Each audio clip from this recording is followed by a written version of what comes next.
Shalom sa inyo and welcome again sa aking YouTube channel. Ako nga pala si May, isang caregiver dito sa bansang Israel. So for today's video ay samahan niyo ako ulit na dumuti sa therapy center kung nasa saan ang aking alaga. So ayun na nga, bago tayo magsimula sa ating panibagong araw ay hayaan niyo ako na i-share sa inyo ang aking buhay dito sa bansang Israel. Ang aking pong alaga ay isang lolo na sa ngayon ay 94 years old na. Na half stroke siya. Medyo nakakakalimot na si lolo sa mga panahon na to. At bago ako magbakasyon ay nai-admit namin siya dito sa therapy center. So ayun na nga mga hinday, simulan natin ang panibagong araw sa paliligo. Charot lang, sa maaga akong naligo para gumayak. So hindi naman ako nag-heavy breakfast. Almusal ko lamang ay kape at sandwich, okay na. Pero kung minsan ay nagsasangag ako pagka umaga. So ayun, pagka winter ay susun-susun ang aking damit. Naka-long sleeve na ako. Meron pa akong sweater, meron pa akong jacket. Napakahina ako po kasi sa lamig, kaya kailangan ay susun-susun ang aking damit para hindi ako lamigin. So pagkatapos kong gumayak, ako ay naglakad na patungo kay lolo. So malayo-layo din naman yung aking nilalakad, pero carry naman kasi sanay naman tayo sa ganyan.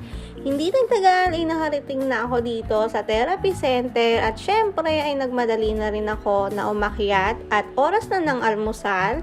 So ayun na nga, pagdating ko ay nagmadali ako, naliguan si lolo at hindi na ako nakapag-video. Tapos after nun ay pinakain ko na si lolo. Ito nga pala ang kanyang breakfast. So, meron siyang quaker, may salad, vegetable salad meron siyang egg, tapos tinapay. After nun ay waiting kami dito sa pagte-therapy. So, nakapila na sila.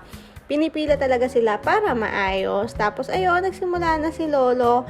Sa totoo lang, si lolo ay walang katsaga-tsaga sa pag-exercise. Nag-iintay na lang naman siya ng oras ng uwi. So, ito yung maganda dito sa Israel. Kapag ang mga matatanda ay may mga problemang ganyan, ay nilalaban nila. So, maganda yung patakaran nila sa paggagamot dito. So, for today's ganap nga ay ang daming ginawa ni lolo ng exercise. So, almost 1 hour kami dito yata mahigit kung hindi ako nagkakamali. Kasi yung therapist ay iniisa-isa niya, nalapitan yung mga lolos and lolas, ginaguide niya na isa-isa. Kaya ayun, hindi naman din ako naiinip kasi tinitingnan-tingnan ko lang din siya. Pero pwede rin naman ako makigamit-gamit ng mga yan. Kaya lang wala naman din akong tiyagang gumamit-gamit ng ganyan. Kaya pulang video-video. So ayun, alam nyo ba na nakakalibang tumambay dito? Kasi dyan mo makikita yung mga lolo na magre-reklamo kapag tinuturuan ng therapist. Yung mga lola na konti pa lang yung ginagawa ay pagod na. So ayan, hindi nagtagal ay meron din dito sa kabilang building na mga nag-exercise. So, ayun, itong therapist na to ay mabait naman siya, talagang matyaga siya. Tapos, ang haba ng pasensya niya sa mga lolos and lolas dito.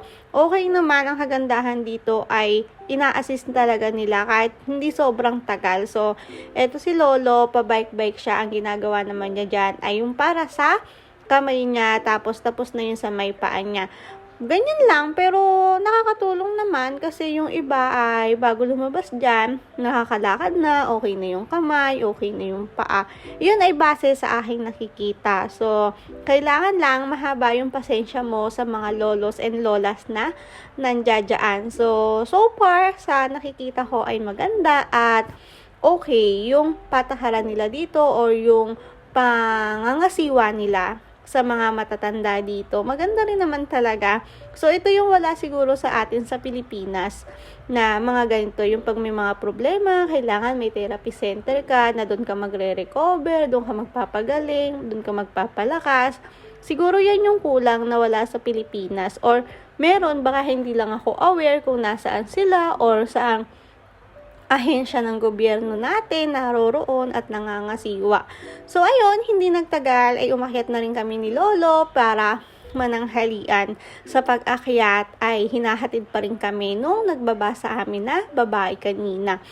Upo lang kami dyan ni lolo hanggang sa dumating na nga yung lunch niya na meron chicken, tapos vegetable and soup, tapos meron siyang prutas and meron siyang juice. So, ayun, makaya naman ni Lolo kumain mag-isa, kaya assist ko lang siya. After 30 minutes, ay hiniga ko na din si Lolo sa kanyang higaan. Tapos, ako naman ay uuwi na para makapagpahinga naman ako for the lakad na naman ng Inday. Kasi, syempre, kababalik lang natin. Kaya, kailangan ay tipid-tipid, tsaga-tsaga kasi wala pa tayong kesip. So, medyo maganda ang ating kalangitan. Hindi nagbabadya ang ulan, kaya iniwan ko yung coat ko dun sa taas.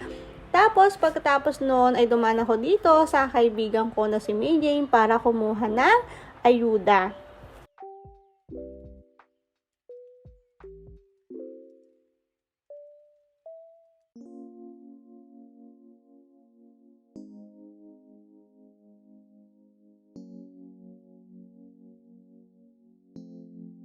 Ang sabi ko nga ay mag-hi siya sa vlog ko, 'di ba? Sobrang saya ko, yun lang yung sinabi ko. So ayun, binigyan niya lang ako ng ayuda ng tanghalian para hindi na raw ako magluto. Tapos syempre, konting marites. Tapos umuwi na rin naman ako sa bahay para makakain ng makapahinga ulit ako bago ako maglakad na naman pabalik kay Lolo. So, syempre, sinet up ko yung camera. Wala naman tayong tagakuha ng video, kundi ako. Tapos, syempre, lalabas ka, babalik. O, diba, buhay vlogger.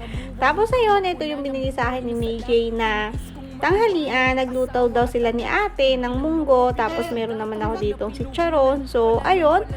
Yan ang ating lunch ngayon. So, habang kumakain ako, habang kumakain ako, ay kausap ko ang aking irog. So, ayan siya. Ayun. So, habang naglalakad rin ako, kahit hating gabi, iniintay niya ako sa pag-uwi. Kasi nga, kahit gabi lang, ay naglalakad pa rin ako. Hindi ako nagbabas at wala ka tayong pang lagay pa sa kartis. Kaya, tiis-tiis muna, Inday, hanggang sa magkaroon tayo ng sahod.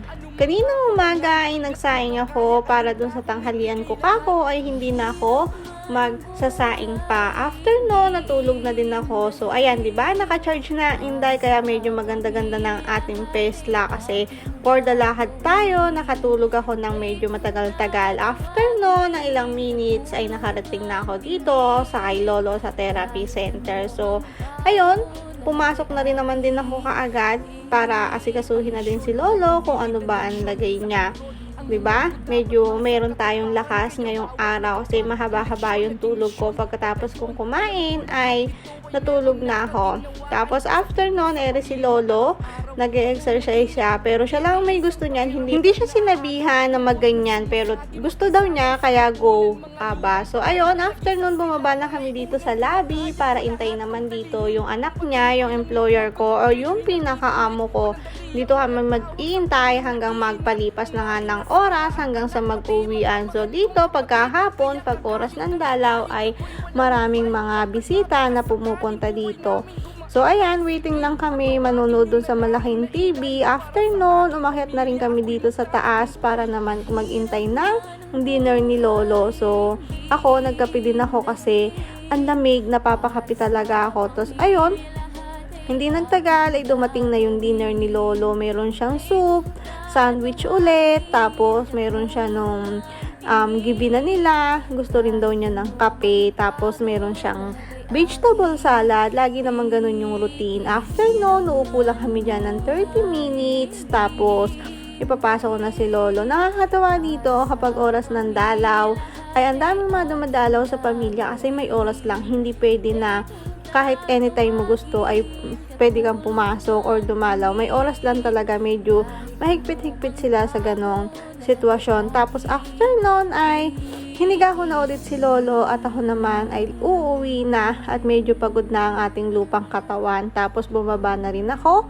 Ang kainaman kay Lolo ay marunong siyang mahiramdam. Nakakasimula siyang mahalimot pero okay pa yung isip ni Lolo, kaya gusto niya rin mahiga ng maaga para mapahinga din ako ng maaga sa bahay.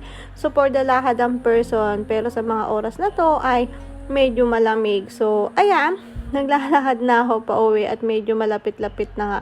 Ang kagandahan ay iniintay ako ni Irog na makauwi ng bahay kahit magkaiba yung oras na pupuyat siya. Pagdating ko, ang una kong ginagawa ay ang uminom ng tubig kasi Yun yung pinaka nakaka-relax sa akin. Pagkagaling kong maglakad, may init ba ng panahon o hindi, iinom talaga ako ng tubig. Tapos ayun, pumasok na ako sa bahay namin.